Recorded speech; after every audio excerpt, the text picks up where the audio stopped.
This video is a film study focused on Corey Bullock, one of the potential day one starters for the Ravens at the center position. I'm going to be looking at obviously old film, to be honest with you. I decided to relook at it after the Ravens didn't take a center in the draft, so that's the impetus or the motivation for this from a personal standpoint, in addition to separate YouTube comments kind of suggested that I take a look at Bullock. But in any case, if you haven't checked out any of my recent work, I've got film study videos out on Calais Campbell, in fact, two of them from 7 or 9 days ago, and then one that I put out this past weekend on Roquan Smith. We'll get this started here, and up front, I'm going to have mostly run plays, to be honest with you. When I went and found some of my film from last year's preseason against the Colts and the Cowboys, there's just more run plays there, to be honest with you. It could be a matter of, what the Ravens had out there on the field in terms of Cooper Rush and what they were trying to evaluate with the backup offensive linemen or the guys that they did have on the field. In any case, again, this film study is done in light of the fact that, we didn't draft a center. I guess the two of the centers, that might have been on the Ravens' radar, Jones and then Slaughter, both went a little bit earlier than people projected. So this is going to be, like I said, old film from last preseason, an outside run concept by by Mitchell. Bullock is one of a number of guys that's going to compete for the job, right? You got Gwynn, Pinter, I think, from the Colts, and then Nick Dawkins, the UDFA from Penn State. So I really like this rep. This is why I chose to start off with this one. In the Doyle system, or what we suspect they're going to ask offensive linemen to do, this looks pretty good, right? Being able to combo up on a nose tackle, a zero technique nose tackle, and push him back to the backside guy, which in this case is the left guard Voorhees. Talking about getting this assignment done or this task done while he's already got eyes on the second task. In this case, looking at the Mike linebacker while moving his feet up to the second level. He actually takes a shot from this Mike linebacker while he's on the wrong foot. He's on the inside foot. I don't mean he's made a mistake. I just mean if you're bracing yourself for a shot, then you want to be on the outside foot. In this case, he takes that shot from the inside linebacker while he's on his left foot and able to stay generally on track. I think he's got a strong upper body. I think he moves pretty quick on the first 2 or 3 steps, that is. I think the further Bullock gets out in space, the less we could apply that word quick or agile to his game, at least, evaluating this year-old film at this point. You can see that he stayed on top of the guy even after taking that shot and cut him off and at least given Mitchell a chance to possibly cut this back. Would he be adequate in a zone scheme? Average or good enough as a combo guy? I'm not sure, but at least this play and one other one will give you some idea of what Ledford and Doyle were starting with. The ability to absorb the shot on the wrong foot, to me, is the second most important part here because, starting caliber inside linebackers, defensive ends, etc., sometimes they're going to hit you when you're on your wrong foot, and you've got to have the upper body strength and the core strength as well in your hips, which goes down to your feet to absorb that blow, to be able to stay on your feet, stay basically in the gap, and prevent that guy from pursuing from inside out. Here's another opportunity to look at Bullock on like a zone path. He's got a one technique nose tackle to his right, our left-hand side of the screen, and then he's going to work up to the Mike linebacker, which I think is Jack Sanborn, a former Chicago Bear. Pretty quick step, if you ask me, and this works out a little bit differently. The running back Johnson is going to bring this back downhill, and he's actually going to cut it off the backside of this nose tackle. Shade, one technique, two eye, whatever you want to call him. The point is he's an A-gap defender, and Bullock is going to step to him initially and then work his way back up to the inside linebacker. Having a little bit of trouble with my mouse. My apologies if it ends up being too staccato. But you can see the running back ends up with the opportunity to bring this back downhill underneath of Bullock's block. We'll let this go slow motion a little bit. Same idea as the last one. Hands on one defender, in this case, defensive tackle, nose tackle, and then eyes up to the second level on the mic. Looks pretty good if you ask me, if that's the expected type of scheme that we're going to get. And Bullock is able to execute that, against actual starting caliber defensive linemen and inside linebackers. You'd like to see him close off Sanborn, however, and prevent him from getting involved into play at all. That same preseason game against the Cowboys, look, just to be upfront, I'm using the Once Sports Analyser, and at times I'm going to be zoomed in on the player I'm talking about to the exclusion of anything else that happens. I don't think it's really consequential, but I have finally figured out a way to run the play through the analyzer once so you can actually see where the running back path goes, where the running back and the ball go, and then kind of pull it back or rewind it so you can see the guy that I'm talking about. It just didn't incorporate it for this video. In any case, 51 kind of steps in this direction some, and that allows Filele to reach him a little bit easier. And I do wonder if maybe Bullock's feet get kind of tangled up with 51. I'm talking about the 3 technique for the Cowboys that I've got the yellow line drawn over the top of. In any case, Bullock is trying to get up to the Mike linebacker Sanborn again, and he just can't get there. It makes me wonder, like I said, if maybe his feet get tangled up. But we'll pull this back a couple of times and let you guys see it. Again, I like zooming into it. Perhaps it's a little difficult for you guys to see, but I think you can see the further he gets out from the ball. His first 2 or 3 steps I would categorize as quite quick, and you'll see some examples of that in this video. I also think that the defensive tackle getting hands on him kind of impedes him slightly and prevents him from moving up to Sanborn. You'll see some plays where, to be honest with you, it's unrealistic to expect Bullock to get to the guy he's supposed to combo to. In this case, it'd be Sanborn. This is something that Linderbaum could get done consistently. And in this case, you kind of see the limitations that Bullock has. He's got a range of quickness that, to me, expires once the ball is snapped. Once he gets to his 4th or 5th step, there's less agility. If you ask me, the Mike linebacker Sanborn flashed, and so Ali bounced it, which is, what we've come to expect when he gets the ball in his hands. As soon as there's any traffic or color from the other jersey, he's going to bounce it outside. There is some quickness, like I said, that will show up over the course of this film study, but the further out we get from the snap, that seems to have expired. There's a couple of examples here that are somewhat unrealistic, if you ask me. I think there's a blocking issue that occurs off screen here for us. Tylan Wallace is the receiver who is off screen to our left, and I think he just doesn't go to the correct player in terms of who he should be blocking. It's a pin pull pitch concept, and Monken typically ran these into the boundary. All right, these are not going to look good from a Bullock standpoint, but I think the wide receiver block is going to have an issue here. So Bullock is basically supposed to go get this linebacker, but really I think Wallace is supposed to go pin him down and then allow Bullock to lead on the pin pull pitch. This is generally a boundary side play. So what I'm talking about here is Kolar on the edge defender. And then you can see Wallace is also there. I know both of those guys are gone at this point, but they're a part of trying to talk about this play from a Bullock perspective. So Wallace is pinning down on the edge defender and then trying to get to the inside linebacker. I remember this play actually. I think he's supposed to go straight to the front side inside linebacker and allow Kolar to deal with the edge defender. Bullock still, to me, in light of the fact that no one's getting to the inside linebacker at all, I still think Bullock is a little slow getting out of here when he pulls, and that kind of shows up here once you let the play run some more. But it's his steps, if you ask me. Basically, he doesn't seem to be able to turn and go at the same time. He has to, out of his step, turn and then go. I don't know if I said that in a way. 1, 2, 1 being turn, 2 being go. Some of these other offensive linemen, and in fact, Noteboom was a little bit quicker getting out of there. You can see the difference between them.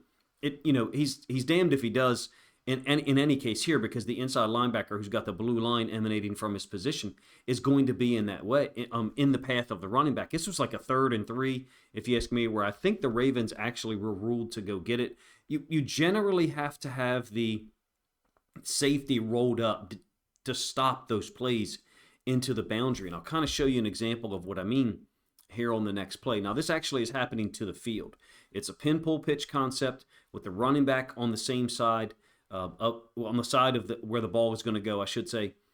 There's a safety off screen who's rolled up. His feet are somewhere in that area, just off screen to our right, number 1. Number 2, the inside linebacker that is going to be responsible, or that Bullock would go get, I guess, is Damani Clark, who's actually with the Lions now. He's super fast inside linebacker. Bullock has got no angle. He's at a complete deficit, all right? So having said all that, I still don't feel like he gets out of second gear for me at all. But like I said, look at Clark.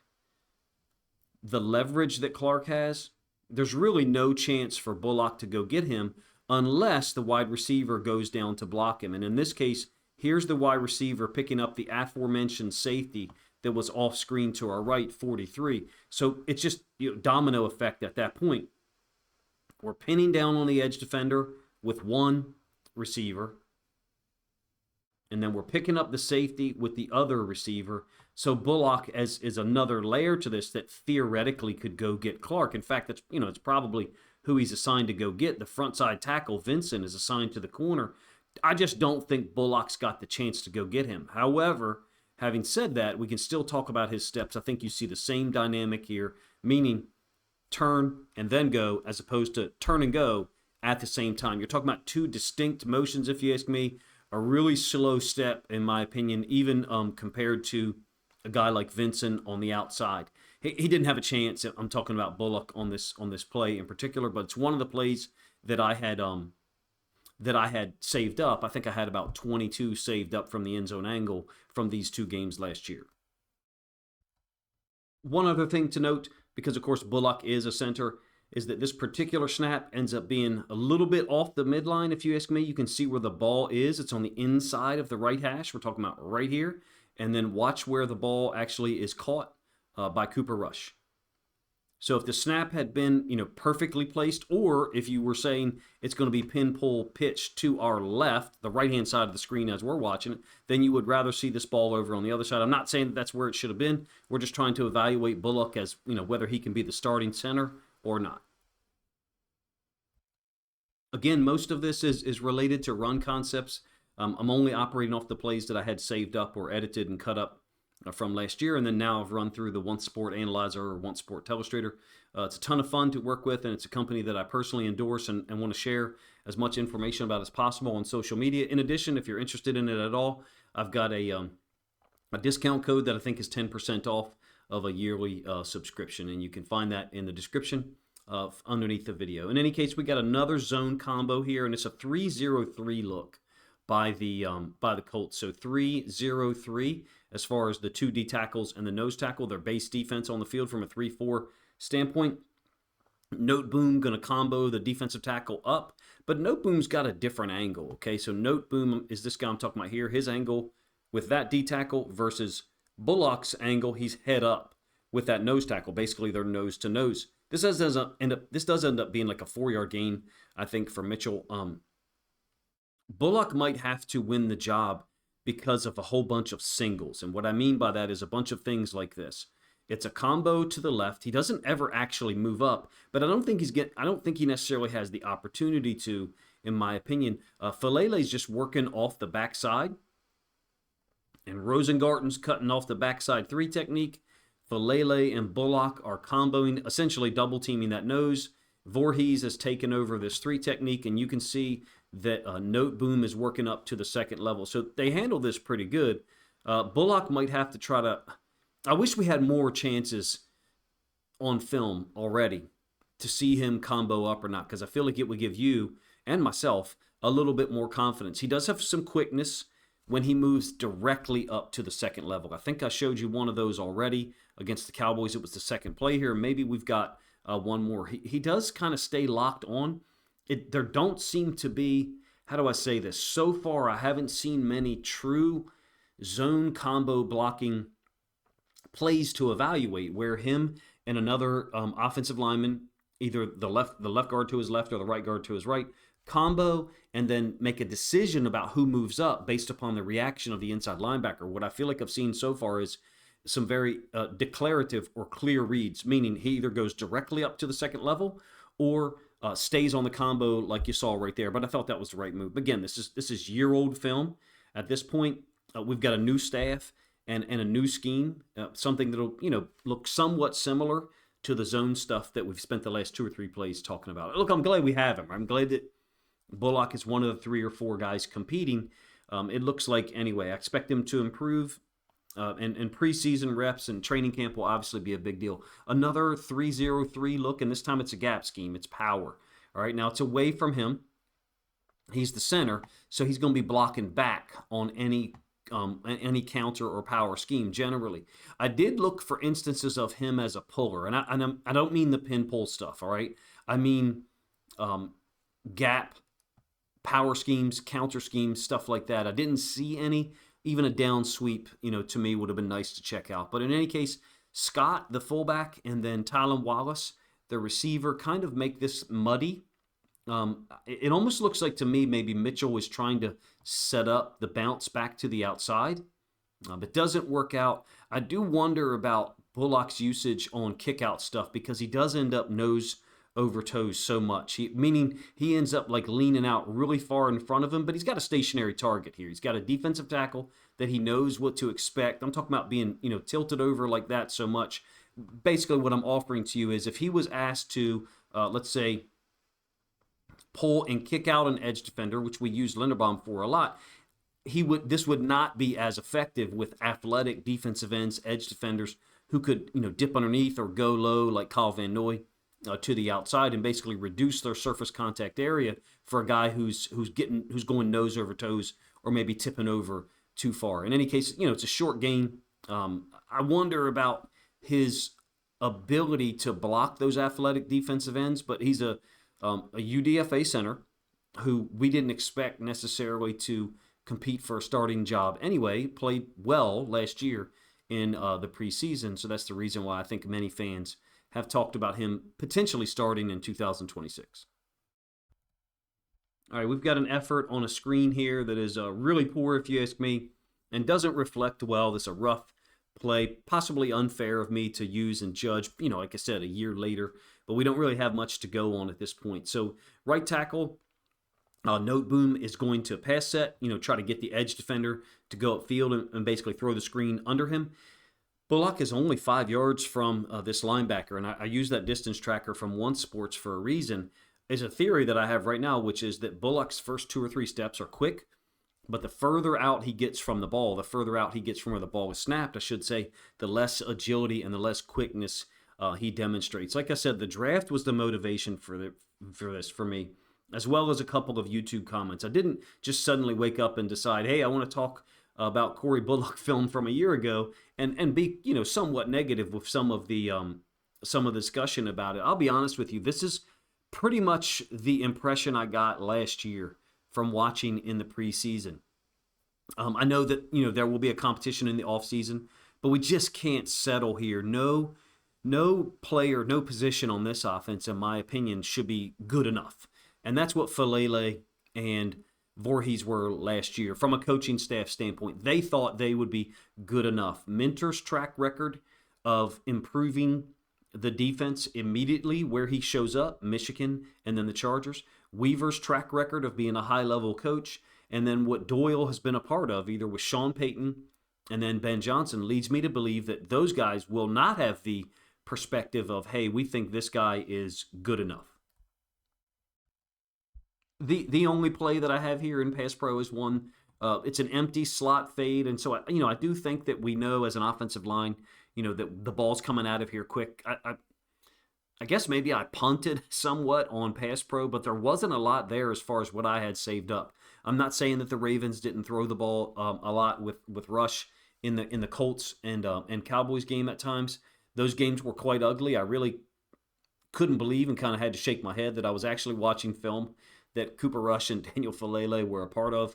It was kind of ironic. But in any case, he's blocking back on this nose tackle, defensive tackle. I looked for some one-on-one pass rush, or pass pro stuff. I just didn't see it, meaning he wasn't isolated a ton. I did have 2 other times where he, kind of lost his balance like this and ended up being, to me, what looked like in a precarious position.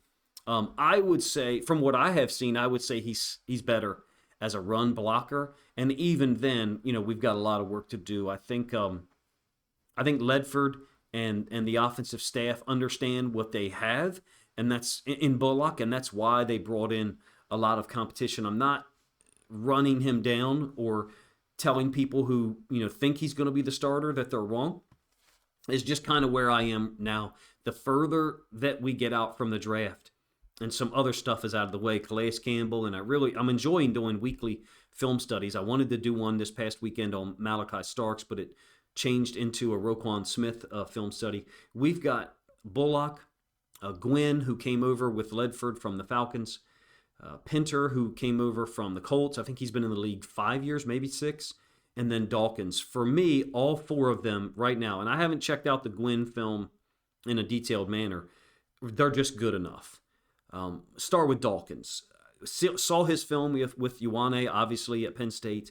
It's a great story, right? He's Daryl Dawkins' son. I mean, that's an amazing link. If you don't know who Daryl Dawkins is, like just go to YouTube and type Daryl Dawkins. I mean, his story, his personality, super athletic, 6'10", 7-footer, late 70s, early 80s, just unbelievable athlete. He would, be an unbelievable athlete in today's NBA. Brian Dawkins is actually Nick Dawkins' uncle. It's kind of crazy. I'm glad we have him to develop. But for me, Dawkins and Bullock are one and the same. The only difference is that Bullock is a year or two ahead in his development at the NFL level. I feel like we're at a really low bar if we're sitting here and saying, and look, I am glad that we have 4 players to compete. Perhaps I'm being a little bit more negative than maybe you guys expected, but I think it's a low bar. Maybe it's 5, maybe 5. Biernston, the South Dakota State guy, or Northwestern from South Dakota State. He was in college, I think, 6 years as a result of injury and COVID. I feel like we've got a really low bar if this is what we're shooting for, and there's no other options. I know Slaughter and Logan Jones went a lot sooner than everybody expected in the draft. I just didn't come away from this video on Bullock with much of a different perspective than last preseason. I thought he played hard, thought he had some good moments. I think he just looks like a guy that he's a year or two ahead of Dawkins, who maybe Bullock is good enough. Maybe Dawkins a year or two now would be good enough to start for some offensive lines, but I'm just not sure that I would want it to be ours. Again, it's based on old film. I recognize that, right? So can he improve under Ledford in Doyle's scheme? For sure. And I think that Bullock will. I think all of the offensive linemen will improve with better coaching.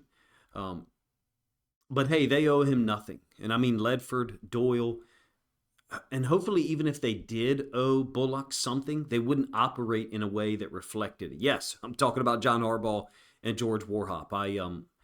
Meaning when they want to be right on a player, in the case of Falele, or a coach, in the case of Zach Orr. The idea here for me is, from what I think I know of Ledford and Doyle, is that they don't want guys to just be good enough. And as much as I would like to say to you that the preseason would be a battle this year, I really hope it's not. I hope they figured it out well before then. And here's what I mean.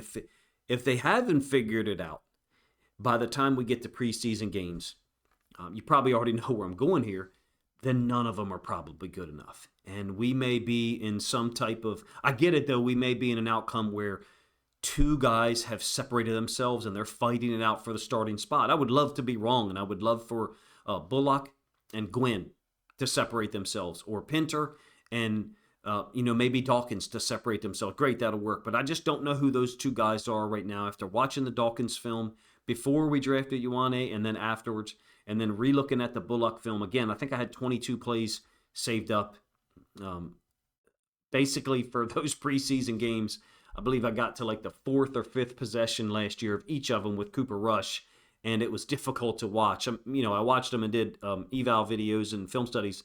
Of course, just saw the same guy last year. The competition, for me, I hope is sealed up by the time camp is 3 weeks in.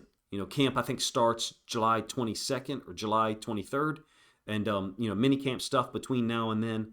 You may like Bullock more than I did, and I'm not going to argue with you there. I think he's definitely going to improve. He plays hard, very strong up top, quick first steps, does some little things well. I do like the way he combos. I think I mentioned 2 plays there. Like I said, strong upper body, seems to me, gets his cleats in the ground very quickly on the first 2 or 3 steps, but sometimes it looks a little silly the further out he gets from the football. And so some of those limitations, again, makes me wonder if other guys are just going to be flat out better. And that's having not watched the Gwynn film at all. Well, let me rephrase that. I've watched 3 Falcons games. Them against the Seahawks was one of them. But I don't know that Gwynn played in those games because, I understand that he was a backup. In any case, if you guys tuned in, you thought I was too negative for being early, mid-May, talking about Corey Bullock, a former UDFA who's a Maryland guy. Great to see Maryland guys, in the pros, and especially with the Ravens, get an opportunity. I'm just not sure that this is going to be the guy. His development, to me, would have to be pretty quick under Ledford and Doyle, and that would be great to see because that would mean that we've got the right guys from an offensive line coach and an offensive coordinator standpoint. If you guys appreciated this video, let me know in the comment section, first of all. If you have different thoughts on Bullock or maybe some of the plays that I showed, you're more than welcome to let me know in the comments section. And finally, if you think other Ravens fans would enjoy this film study video, please consider grabbing a link to it and sharing it out on social media to help this content get more reach. As an aside, something we're doing in our Ravens Discord this week, which is a part of my Patreon, which is $5 a month, we're taking a look at one game and doing basically a group film study on that game. And we've chosen the Ravens' Week 14 loss to the Steelers, the home loss 27-22, where we had the ball twice on offense in the fourth quarter and were unable to come away with points in either situation. What we do is we basically take a look at each possession for one day and then communicate during the Discord. Most of us have the app on our phones, and talk about what we saw, what we liked, what we didn't like, in isolation for that possession, and only the ones that have occurred previously. Tuesday, Wednesday, Thursday, we move on to the second, third, fourth, and fifth possessions, and so on. And the idea is to look at a game in a at a very slow pace, I guess, but in a very structured way, and talk about the adjustments that offensive coordinators or defensive play callers made, and what reasons we think that there were. In any case, if you guys are interested in that, it's a part of my Patreon. There's a link up in the description. You're more than welcome to check it out. Appreciate it if you do.